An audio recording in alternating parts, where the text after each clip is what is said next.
Well, good evening and good afternoon, good day, good morning, good life, whenever it is you're watching this. Welcome to my cellar. I hope. YouTube had to change everything around, so I'm just, I'm hoping that what I'm doing can be worked on by my video guy and we can get all this out to you. So let's see where we're going to start.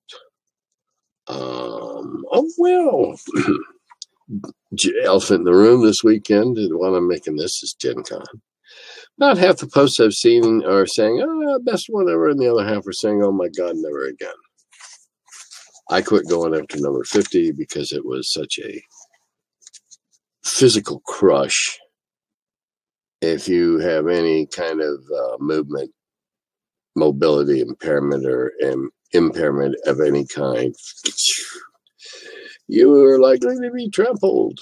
At least that was my experience. Anyway, but it is a huge, obscene celebration of the money part of our business. All right. Some people have been going back and catching up and dropping comments on things I did 30 weeks ago. But some of the comments themselves are just make interesting reading. If a god would punish evil characters, why not the evil NPCs as well? Well, of course, why not? However, NPCs are really there as your tools. There's no other reason for an NPC to exist. They're either an element of your story, or they're a compatriot of your group, but they're there to serve purpose for you. They don't have a life of their own. They're not going to run off and tell the party members where the key is for the treasure chest.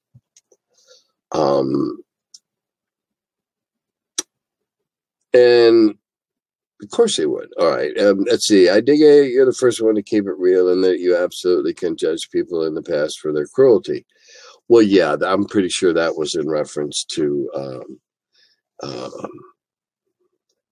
playing games that are historical without recognizing what they represent. And that brings me to a current argument that's going on about a game.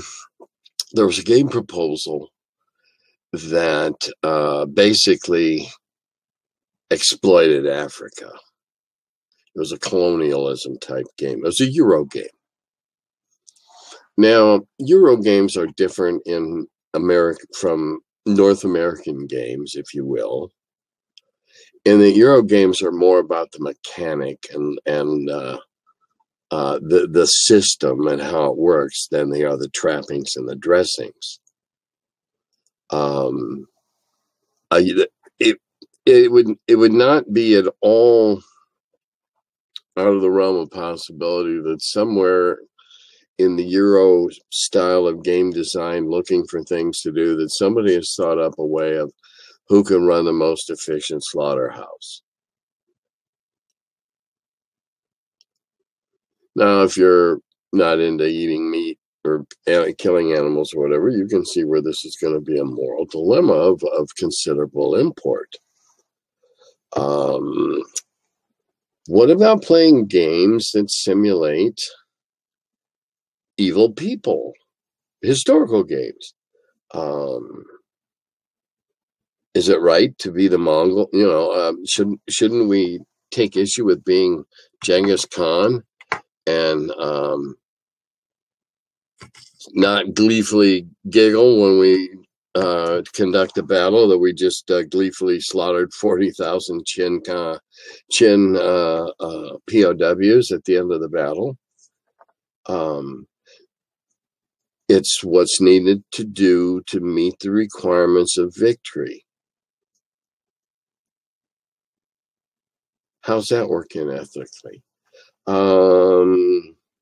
Play the Nazi. Who wants, are you unethical? Are you immoral if you take the side of the Nazis? If it's a World War II game, I can understand the furor about the insensitivity of a game that's going to exploit indigenous peoples. There's a very popular game right now that exists in both a card game and a board game form. Darn it, what was the name of that? It's the colonial system in South or Central America, and someone else made the point that those little brown meeples are actually enslaved indigenous people of North America or South America. Playing the Nazis. Where's the ethics? If you're simply studying the battle, let's take a simulation game where let's not even go with Nazis. Let's take Romans. Everybody knows how slimy they were, and or could be, and look at them. And if you perform as the Romans did through the simulation recreation of this battle, does that make you unethical because they were? I have a problem with the game that started this stink that was being kickstarted, because it's extremely insensitive to take Africa and exploit it and colonize it. I would think that the person coming up with this game design, because I can see where the mechanics and the mathematics and the logistics of a game of this, of an exercise of this type would be quite interesting. Why not make up a totally fictitious continent that just happens to have the same rough distribution of mineral wealth, and just do it in different places?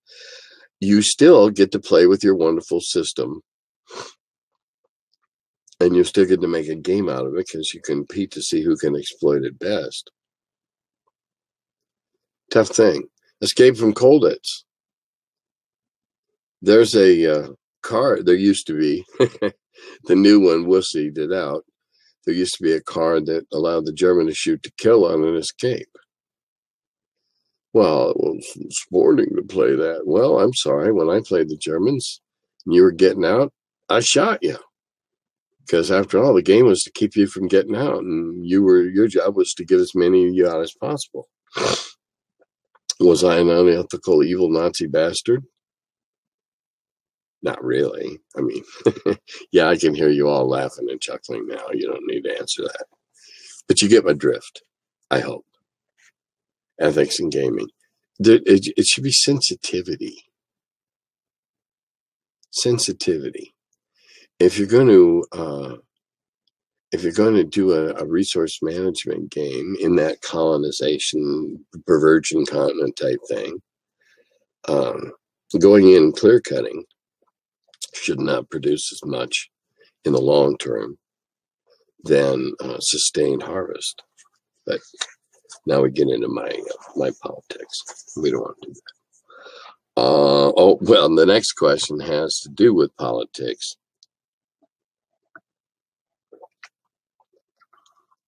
If I'm going down that dusty alley, I need a drink. No, I don't like to normally mention it. Okay, but this is a good point. This person makes an excellent point. And that is the fact that we're labeling each other. And the meaning of labels changes. Now, I'm only 70 and a half, but there's many words that have radically changed their meaning in my lifetime. For instance, once, about the time that John Wayne was making his last film, The Shootist, he was on a Phil Donahue show. And Phil Donahue referred to him as conservative. He said, no, I don't think that's right. I believe that I'm a liberal. Now, those of us who are familiar with John Wayne's past would have a real hard time not smirking at that. But he made the point. Dictionary's definition of a liberal. It's an adjective. Willing to respect or accept behavior or opinions different from one's own. Semicolon. Open to new ideas. Period. That's the dictionary definition. Of course, what's it become today? Oh my God, if you're painted a liberal, you're some sort of horrible national medical system. Everybody gets the same amount every week. Some kind of horrid socialist. And of course, if the other side of the fence is that they kill and eat babies. The meanings of the words change. And now you were proud to think of yourself as one thing, and now you want anything but. And that's something to keep, all this name calling that's going on and all this branding. Make sure you understand what they consider themselves to be before you make an ass of yourself, mistakenly attacking them. Something to think about. I guess I should move up closer.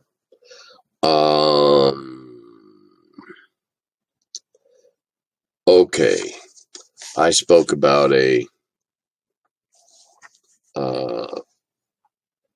module that was poorly done, and Princess of the Silver Palace, or Palace of the Silver Princess, or something like that. And yes, it was done by a female, and yes, you could probably describe it as an orphan project, because this person says that they're probably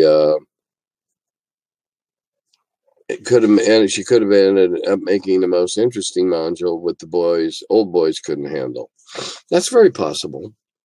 There were several extremely misogynistic people that worked at TSR in those first 5-8 years. Extremely misogynistic. And jerkwads besides. Let's see. But yeah, her project was ignored, shoved to the edges, given no resources. And as a result, came out looking like an initial project by anybody. Crappy, full of first-timers' mistakes. But no, she wasn't given the benefit. Did Gary still play war games after he finished with D&D? I wonder what he would have thought of modern fantasy games like Warhammer, Fantasy, Age of Sigmar, or Frostgrave. Well, I certainly cannot speak to what Gary might or might not have liked. Though I have a feeling he wouldn't have had much use for Warhammer, but that's just based on the fact that he and I liked and disliked a lot of the same things, and the fact that I don't have much use for Warhammer. But his might stem for the same reason, and that's the predatory marketing and pricing. But I'm sure that Gary kept playing games. When he's done with D&D, he had Legendary Adventures, and then he had, I think he had 2 systems that he worked on. Excuse me. And so I'm sure he would have kept working on that. And this is one case where I think I can speak for him. I'm sure he played other kinds of little games, especially shorter ones that didn't take, all day or afternoon, because he and I shared the gamer gene. Oh, that's a game? Yeah, shit, let's try it once. It's a game, let's try it. Let's make up our own games. We don't care. Sure, I'm sure he kept playing. My favorite quote of his, when asked what he wanted for an epitaph, was that he just wanted people to remember that he was a guy that just really liked to play games. Notice he didn't say war games, board games, minis games. He said games.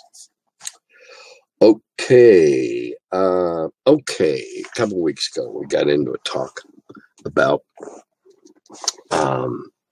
the silly football thing we used to do with the Vala milk. The Vala milk thing was a cardboard disc, somewhere between the size of a 50-cent piece and a silver dollar. And we played it. We slid it across the slate tables. You got 2 hits. You kicked off, and it wasn't a kick. It was you slid off, usually by holding half of it over the edge and walking it in your finger. And if you walked it just right, you slid it to the other side, and it held out. It went over. And if it went over, and you determined that by running a ruler along the edge of the table, and if it touched, that was a score, touchdown. Then you would kick with your finger through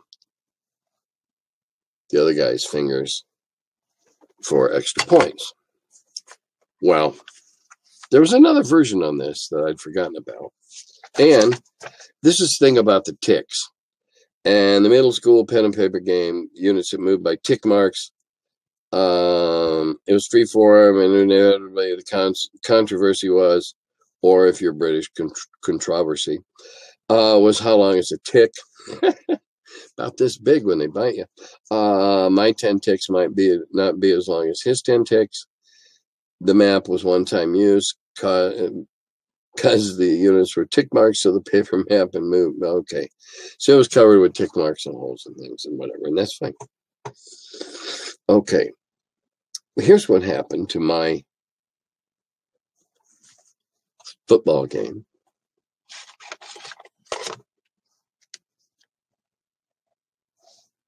Flickball. This is the version that we played, and I could probably still make that triangular piece of football out of a piece of paper. We would kick them, and we played it kind of like horse. Kick one from over here, you had to do the same thing. Except we didn't have this fancy goalpost. And we would also make them smaller. Oh, yep, bounced off. Anyway, somebody had the bright idea to take the idea to China. There's the goalpost. There's the football. Inside is a mat, 100 yards. And this one you kick from distances, and you start at like the 20 and go back to the 50. And then when whoever gets the most wins. It's too bad they don't do the round one, because then it's skill. But the greatest rebranding job of all was Uno. Uno is a remake, a redevelopment, second edition development, we used to call it in the game division.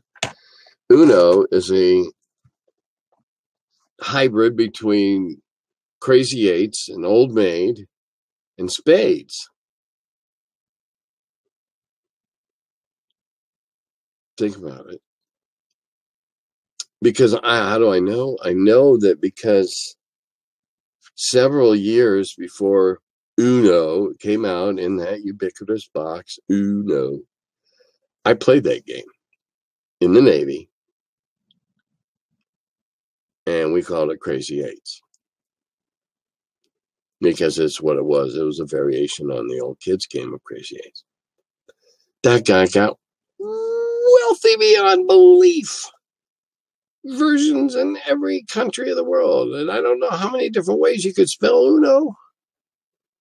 And the Arabic numbers stayed the same, and the colors stayed the same. Maybe they had to change the colors because maybe the Indian market didn't like the color selection. But anyway, the point being, rebranded a game. Took an old, very common game that was certainly, you could say it was in the public domain. Put new coat of paint on it, and made a fortune. Good for him. Okay, let's see. Moving right along. Okay, that's for later. That's for last. Okay, I got some oddball responses from some old episodes.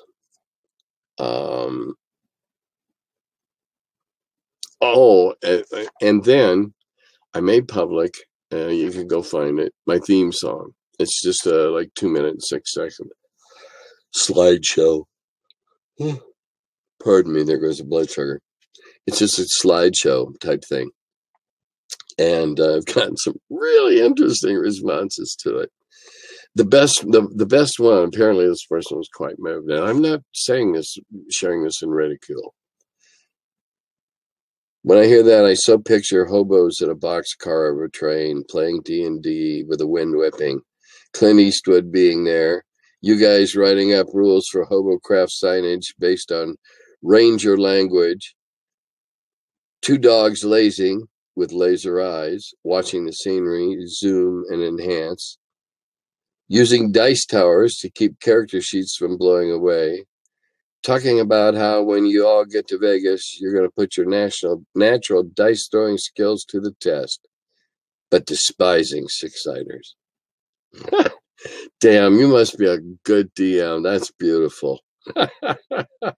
If that piece of me, when the guys that made this, who are the Bards of Greyhawk, look them up, they're online. They wrote and produced, and they composed this. They asked me a bunch of questions about background. That's where the facts come in, more or less. It's about 95% right. There might be a couple little timing things there. So I don't know. It's lovely. Consider it all gospel. Oh, pardon me. So, anybody's playing your group's got to be having a good time. That's great. If that song can enhance that, when they read that. Love to know the story behind the song. Who are the performers? They're called the Bards of Greyhawk. This is one of their discs. This one's called Bards of Greyhawk BG1. And it's really good music that has dungeon themes and feel and vibe and let's see, what are the titles? I'm gonna put on my glasses. Forget it. It's really good stuff. Really good stuff. And they wrote it for me. They're one of my sponsors, as you'll see. Go check them out. Bards of Greyhawk. Bards of Greyhawk. I'm sure you'll find some interesting stuff there. Just a happy D&D song. So much love. Thanks for making the song available as a separate video. Well, I thought that was just for fun. What the hell? Have fun. Okay, the last thing I'm going to talk about tonight. Let's see what time we're at. Okay. A very, very famous writer said you can never go home again. But nobody ever said you can't get the old gang back together. Or at least that part of the old gang's still alive that's capable of moving. This is all in reference to the fact that recently there was an article printed in The Southern. That's a magazine in Carbondale, Illinois, home of Southern Illinois University, Carbondale. Someone down there had gotten word of the fact that they had gotten word of the fact that there was some sort of connection to the old game group from Carbondale that's still going, I might add, and the early stages of D&D. And so this guy reached out to several people. I responded, said, yes, as a matter of fact, I can tell you the whole story. I did it. It was wonderful. Neat article. Please go look it up. It's online. I'm sure it's been shared on my page at least once or twice. Somebody did, I'm certain. In fact, I know. So go check it out. It's a good article. And what I'm leading up to is one of the people reached out to me and knows where a couple, 3 of the other people went. And we're going to start seeing if we, sometime in September, we can't all have a reunion on Skype. Those of us we can track down. And one of them's not going to, well, one of them may be able to reunion with us on Skype. He's been living in Beijing for 15 or 18 years, teaching at the university there. But through him, I'm going to track down, do my utmost to track down Deathless Bob. This past week, just a few days ago, I spoke to Professor Dotson, who was our faculty representative or whatever. He's a guy that basically stood good for us to be recognized as a legitimate group, which then got us money if we asked for it, or we got usage of a room every week in the student union. And we had a lovely chat, and we talked about who's who, and he couldn't remember Bob's last name either. But he said that after he had been contacted by the guy about the article, he'd been rooting through some totally unrelated papers, and he came across the original charter that we filed, that I filled out, it's probably in my handwriting, with the college to recognize this as a formal group, so that we would get a room every week, for asking for it whenever school was in session, et cetera, et cetera. So I said, oh, please, if you can give me a copy of that, I will share it with the world. That is some really weird ephemera. But yeah, Carbondale did have a big influence. Some of the things I can tell you is the Bard class got worked out there. The Ranger class got worked out there. The whole outlook on lycanthropy was changed through stuff that went on in my campaign, because somebody in my campaign wanted to do something, and I shared how it developed, went along with Gary as it was going along in that. So yeah, we had a small but subtle influence on the game, and they found out, and they thought it was pretty neat down there. And who knows? Maybe it'll all turn out to be for the better, and we'll get at least in touch. At least in touch. Hogbait works for the Attorney General of Illinois. The Hobbit, I guess, lives in Oregon now. Just moved there a few years ago. We haven't been able to track down the two clerics yet, Perry and don't remember the other guy. But we're working on it. And, here we all are. That was 1974, 75 when I was at Carbondale. And here it is, all these years later. It'd be cool. Just say, hey, what are you doing? And to find out how many of us have actually died. Oh, this new thing. That's pretty cool. It's got a timer in it. I don't have to worry about that anymore. Don't like it, though. Why do they always have to make things different? Tell you it's going to be intuitively better, and it never is. What is that? Found out that Carbondale had an even closer tie to TSR and Gary Gygax. When I was talking to Professor Dotson, he shared with me something he never shared with me then, that he'd actually met Gary, like in 72 or 73 at a convention in St. Louis, and Gary was apparently trying out a prototype, because they were all fighting and they're fighting. He said that what Gary had was a big green Tyrannosaurus Rex for a monster, but it was a dragon breathing fire, and he'd roll dice. Oh, breathe fire, you're dead, and good stuff would go on and roll dice. And so apparently he was working on a very primitive either combat system or very primitive game at the time. So there was another tie tied into the Salukis. And of course, as everybody knows, Salukis are one of the most beautiful and fastest dogs on the planet. They were bred to run down lions. Anybody that's bred to run down lions is not somebody I want to necessarily mess with. I think we're about out. I know I'm about to pass out from yawning.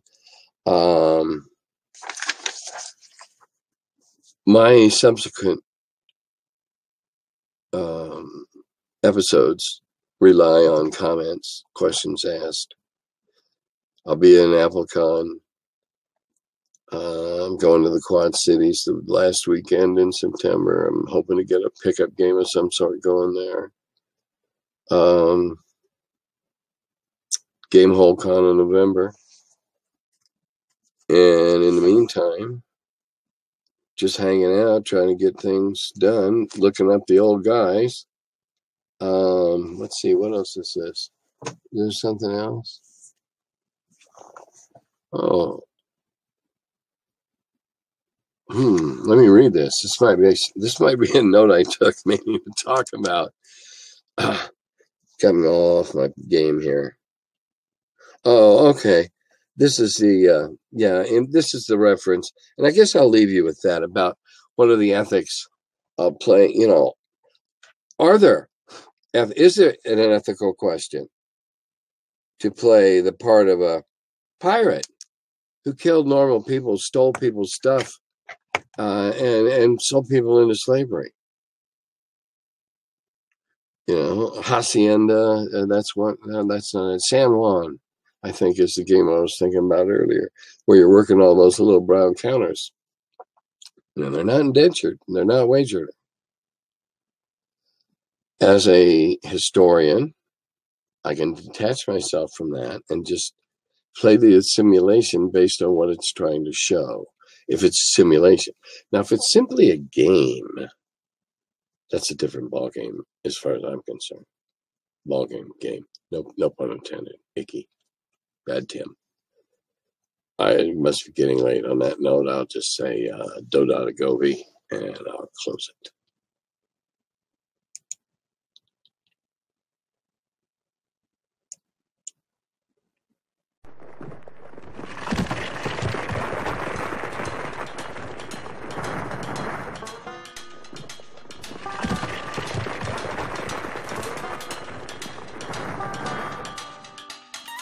Oh, hello. I'm still figuring out when this thing starts. Welcome to my cellar. He's the curmudgeon who wrote about the dungeons. Now he's the feller, live from the cellar. Talks about D&D and old school RPGs. Still quite a feller, the curmudgeon in the cellar. Last man around when them rates went down.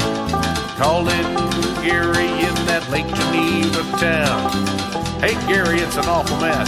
Let me edit, we'll have success. D&D and Dragon Magazine. He's the curmudgeon who wrote about the dungeons. Now he's the feller, live from the cellar. Talks about D&D and old school RPGs, but he's still quite the feller, the curmudgeon in the cellar. Magic missile, it's a mortar shell. Make it hit in the first level spell. Brought psionics to the game to attack that wizard's brain. DSR and fantasy, collection of micro armory. Titan with tramp under a tree, high as could be. He's the curmudgeon who wrote about the dungeons. Now he's the feller, live from the cellar. Talks about D&D and old school RPGs, but he's still quite the feller, the curmudgeon in the cellar. Still quite the feller, the curmudgeon in the cellar. Curmudgeon.